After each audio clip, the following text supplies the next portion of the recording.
আচ্ছা শামীম ভাই, তার আগে একটা কথা আছে। ওই 45 নম্বর সূরা 6 নম্বর আয়াতে একটু পড়েন তো ভাই, ওখানে কি আছে? এখানে তো বলা হয়েছে যে এগুলো হইলো আল্লাহর আয়াত, আমি তোমার কাছে যথাযথভাবেই তিলাওয়াত করছি, সুতরাং তারা আল্লাহর আয়াতের পরিবর্তে আর কোন হাদিসে বিশ্বাস করবে। আচ্ছা, এবার হচ্ছে 4 নম্বর সূরা 78 নম্বর আয়াতে একটু পড়েন তো। বলো সবকিছু আল্লাহর পক্ষ থেকে, সুতরাং এই কমের কি হলো, তারা কোন কথা বুঝতে চায় না। আরবিটা পড়েন, মানে কথার আরবিটা পড়েন।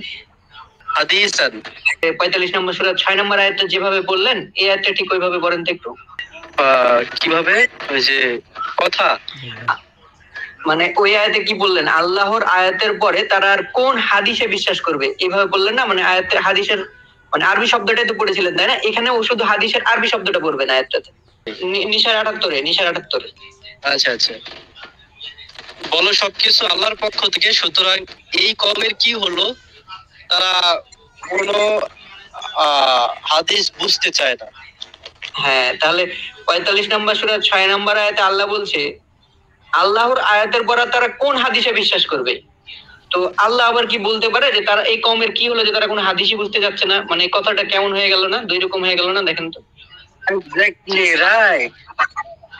জি জি, এখানে হইলো হাদিস অর্থ তো কথা বা বাণী। कैसा लगा मेरा मजाक?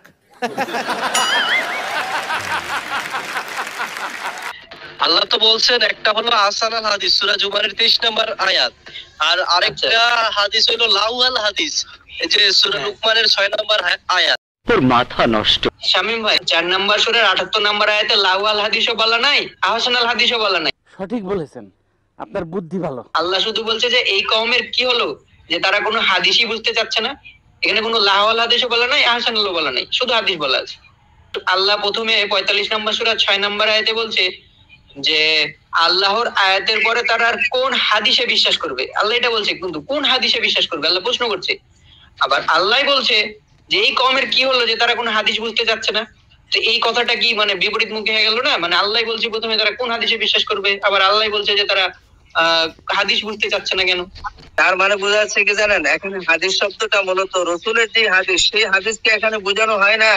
আচ্ছা শামীম ভাই, হ্যাঁ, তাহলে আপনি যে প্রথমে বলছিলেন 45 নম্বর সূরা 6 নম্বর আয়াতে, তাহলে ওই বিষয়টা একটু বুঝতে হবে যে এটা দিয়ে বুখারী মুসলিম এই হাদিস কিন্তু বোঝায় না। যদি আপনি এগুলো বলেন যে এগুলো দিয়ে বুখারী হাদিস সহিহ মুসলিমের হাদিস বোঝানো হয়েছে, তাহলে আমরা আবার বলবো 4 নম্বর সূরা 78 নম্বর আয়াতে আল্লাহ আবার বুখারী মুসলিমের হাদিস কিন্তু বুঝতে বলেছে। সঠিক বলেছেন, আপনার বুদ্ধি ভালো। তখন কিন্তু সমস্যা হয়ে যাবে, তাই না শামীম ভাই? এইখানে আল্লাহ মূলত বলছেন যে আল্লাহর আয়াতের পরিবর্তে আর কোন কথায় তারা বিশ্বাস করবে।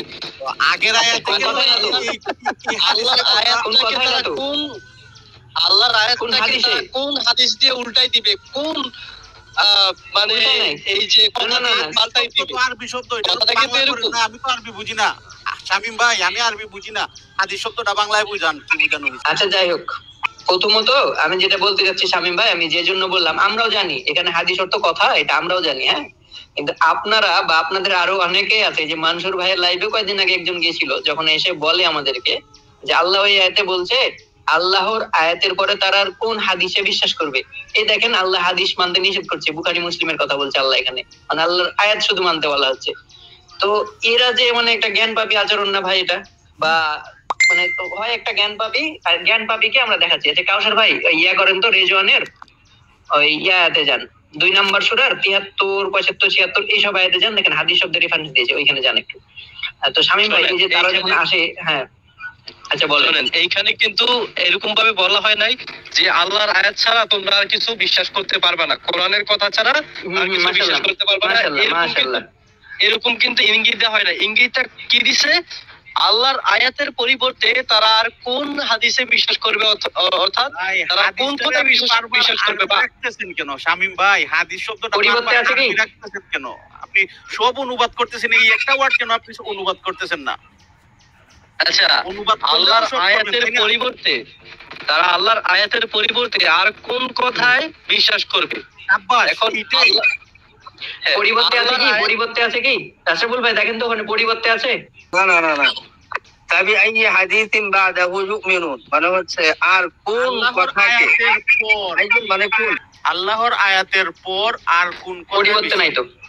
না পরিবর্তন পরিবর্তন হয়, পরিবর্তন হয়। তার মানে তাহলে তো আল্লাহর আয়াত বাদে কোনো কথা বিশ্বাস করতে পারবো না, হিসাবে তো তাই হবে। কাউসার ভাই স্ক্রিন শেয়ার দেন ওই রেজওয়ান মাহমুদের। আশরাফ ভাই আচ্ছা বলেন শামীম ভাই বলেন। এখানে তো গ্রামারে থাকতে পারে 73 74 পয়সা ধরে দেখেন, ওইখানে হাদিস শব্দের রেফারেন্স আছে। এই যে দেখেন হাদিস শব্দের রেফারেন্সটা এখানে আছে না, দেখেন তো। আর হলুদ কালার দিয়ে থাকবে, একটু নিচে যান নাহলে। আল্লাহর বাণী ওই যে 76 নম্বর আয়াতে, 76 নম্বর আয়াতে মুজিবুর রহমান অনুবাদ করছে, এগুলো আল্লাহর আয়াত যা আমি তোমার নিকট আবৃত্তি করছি যথাযথভাবে। সুতরাং আল্লাহ এবং তার আয়াতের পরিবর্তে তারা আর কোন বাণীতে বিশ্বাস করবে? হ্যাঁ আমার মনে হচ্ছে মুজিবুর রহমানের অনুবাদটা এখানে অথেন্টিক। হ্যাঁ হ্যাঁ এটা অথেন্টিক, আমরাও নিছি অথেন্টিক। এখন আল্লাহর আয়াতটাকে তারা কোন কথা দিয়ে উল্টাই দিবে? পরিবর্তে এরকম ইঙ্গিত করা হয়েছে।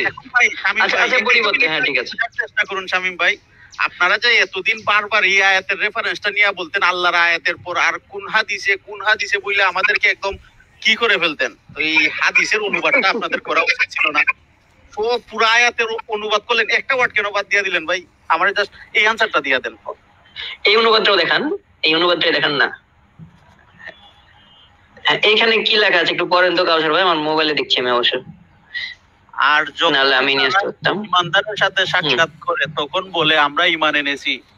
আবার যখন নিজেরা পরস্পর গোপনে মিলিত হয় তখন বলে তোমরা কি তাদেরকে এমন হাদিস বলে দাও যা আল্লাহ তোমাদের নিকট প্রকাশ করেছেন, পরিণামে মানে কি বুঝলেন? আচ্ছা আর পড়া লাগবে না। মানে আল্লাহ কি আমাদেরকে এমন হাদিস বলে দেয়, মানে বুখারী মুসলিম বলে দেয়, যেগুলো আমরা প্রকাশ করে বেড়াচ্ছি। যে হাদিস শব্দের রেফারেন্স দিয়েছে দেখেন 45 নম্বর সূরা 6 নম্বর আয়াত এবং 39-23। আচ্ছা এই যে 45 নম্বর সূরা 6 নম্বর, এখানে কিন্তু উল্টাপাল্টা করে রেফারেন্স দেওয়ার কারণও বুঝতে পারছেন আপনারা আশা করি। আচ্ছা ভাই শামীম ভাই, আপনার কাছে আমার প্রশ্ন হচ্ছে, দেখেন তো এখানে যে হাদিস শব্দটা রেখে দিয়েছে আরবিতেই, আমার কথা হচ্ছে যে 45 নম্বর সূরা 6 নম্বর আয়াত বা 39 নম্বর সূরা 23 নম্বর আয়াতের আগে কি হাদিস শব্দটা আর কোনো আয়াতে নাই?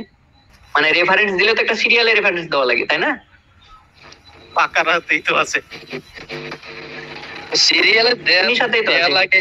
হ্যাঁ নিসা 87-তে আছে। তো সিরিয়াল দেয়া গেছে, আমরা তো সবগুলা রেফারেন্স অনেকে জানি না বা জানলেও সংক্ষেপে গেছে যেগুলা।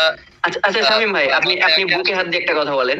আচ্ছা শামীম ভাই, আপনি বুকে হাত দিয়ে আল্লাহকে ভয় করে একটা কথা বলেন তো। এই যে এখানে অনুবাদটা করা হয়েছে রেজান মাহমুদ, হাদিস শব্দের রেফারেন্স গুলো যেগুলো দিয়েছে, এখানে তার নিজস্ব সুবিধা আছে। হ্যাঁ এটা কি আপনি স্বীকার করছেন কিনা যে সে আসলে কিছু একটা গোপন করতে চাইছে এখানে এই রেফারেন্সের মাধ্যমে? এটা স্বীকার করবেন কিনা? আমি বুঝতে পারি না এখানে উনি কি বোঝাতে চাইছেন বা কি অনুবাদ করছেন। 50 बार बोल रहे हैं पढ़ने निकले वाले छात्रों को राजनीति से दूर रहना चाहिए हैं? अबे पढ़ाई लिखाई में ध्यान लगाओ, आईएएस बनो और देश को संभालो। আচ্ছা আমি আপনাকে আরেকবার ক্লিয়ার করে দিই। সে এখানে বলছে তাদেরকে এমন হাদিস বলে দাও যা আল্লাহ তোমাদের নিকট প্রকাশ করে দেয়। মানে এটা দিয়ে হাদিস শব্দটা রেখে দিয়েছে রেজওয়ান মাহমুদ। হ্যাঁ এখানে কিন্তু হাদিস শব্দ কথা, সে বাংলাতে অনুবাদ করছে, সে হাদিস শব্দ কথা করবে, কিন্তু সে হাদিস শব্দটা রেখে দিয়ে আমাদেরকে বোঝাতে চাচ্ছে বা সাধারণ মানুষকে এই হাদিস দ্বারা বুখারী মুসলিম বোঝানো হয়েছে। হ্যাঁ তারপরে সে হাদিস শব্দের রেফারেন্স দিচ্ছে দেখেন 45 নম্বর সূরা 6 নম্বর আয়াত, 39-23, 77 নম্বর সূরা 50, 68 নম্বর সূরা 44, 79 নম্বর সূরা 15। কিন্তু আরো দুইটা আয়াতে হাদিস শব্দটা আছে, কিন্তু সেই দুইটা আয়াত না দেওয়ার কারণটা হচ্ছে যেন সাধারণ মানুষ তার প্রতারণাটা না বুঝতে পারে। সোজা হিসাব, তার প্রতারণা যেন না বুঝতে পারে। এই যে দেখেন কোনো মানুষ যদি আমাদের সামনে এসে বলে, শামীম ভাই একটা কথা শুনেন, কোনো মানুষ যদি আমাদের সামনে এসে 45 নম্বর সূরা 6 নম্বর আয়াত দিয়ে বলে যে তারা আর কোন হাদিসে বিশ্বাস করবে, আর আমরা যখন মানে তার যদি জানা না থাকে যে 4 নম্বর সূরার 78 নম্বর আয়াতেও তার হাদিস শব্দটা আছে এবং তার বিপরীতে চলে যাবে, মানে তার কথার বিপরীতে, তখন সে বিপদে পড়বে না আমাদের সামনে শামীম ভাই? যে এইখানে একটা হইতে পারে, কৌশল হইতে পারে যে মোল্লা মৌলবীরা হাদিস শব্দটাকে এমন ভাবে মানে প্রচলিত করছে বা প্রতিষ্ঠিত করছে যে হাদিস বলতে নবীর কথা ছাড়া আর কিছুই না। এগুলা আমজনতা হইতে শুরু করে দেখা গেছে অনেক মোল্লা মৌলবীরা পর্যন্ত হাদিস মানে নবীর কথা ছাড়া আর কিছু বুঝে না। তোর মাথা নষ্ট।